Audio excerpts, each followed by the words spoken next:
I guess we can say it's pretty evident that Golden Boy Promotions does not want David Lemieux, the new IBF champion at 160 pounds of the world, versus Gennady Golovkin this year. Now, Eric Gomez, the VP of Golden Boy Promotions, stated that Lemieux had to fight an IBF mandatory. Now, the IBF mandatory is Billy Joe Saunders. Technically, if you look at the rankings, it's kind of confusing, but Billy Joe Saunders is going to be taking on Andy Lee. The IBF releases a statement to Tom Loeffler, the promoter of Gennady Golovkin, saying that, no, if David Lemieux wants to fight Golovkin, then we're not going to step in the way. Now, if you don't know, the WBC, the WBA, and the IBF have been working together over the last about close to 2 years or so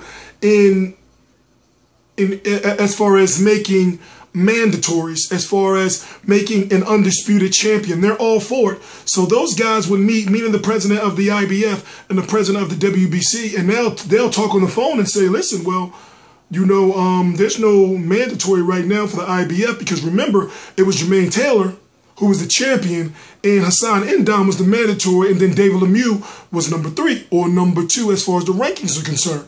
So then basically, since Jermaine Taylor was stripped because of his mental health reasons, that eliminated one of those 1 or number 2 spots. So automatically when Eric Gomez talked about the IBF situation, I thought, well, wait a minute. Me knowing how the rankings and how the belts work, I thought, wait a minute, there's no mandatory.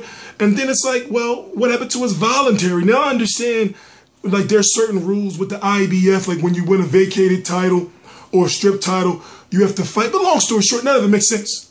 So we find out that the IBF has contacted Tom Loeffler, or Tom Loeffler has contacted the IBF, or whatever the case may be.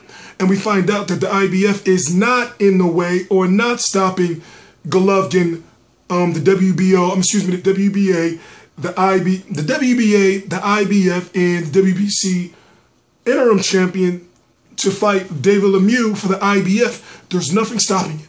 So therefore, that leads me to believe that Golden Boy does not want to put David Lemieux in a fight like that right now.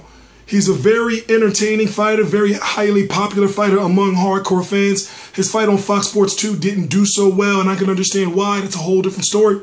But still, they lucked up by getting a guy like that, and I'm guessing they want to make a little bit of money off of him before they match him up against a guy like Golovkin, who would be able to hit David Lemieux and give him something to think about to stop that animalistic onslaught that he does throughout the whole 12 rounds. I mean, what he did to Hassan N'Dam, you know, was just crazy. And the fact that N'Dam just kept getting up and still had will to win, I'm thinking, well, what about Golovkin? We know both of these guys, Lemieux and Golovkin, have somewhat defensive flaws. But yet we haven't seen anyone fully expose those defensive flaws in Golovkin, but we have with Lemieux, with Joaquim Alcine and Marco Antonio Rubio.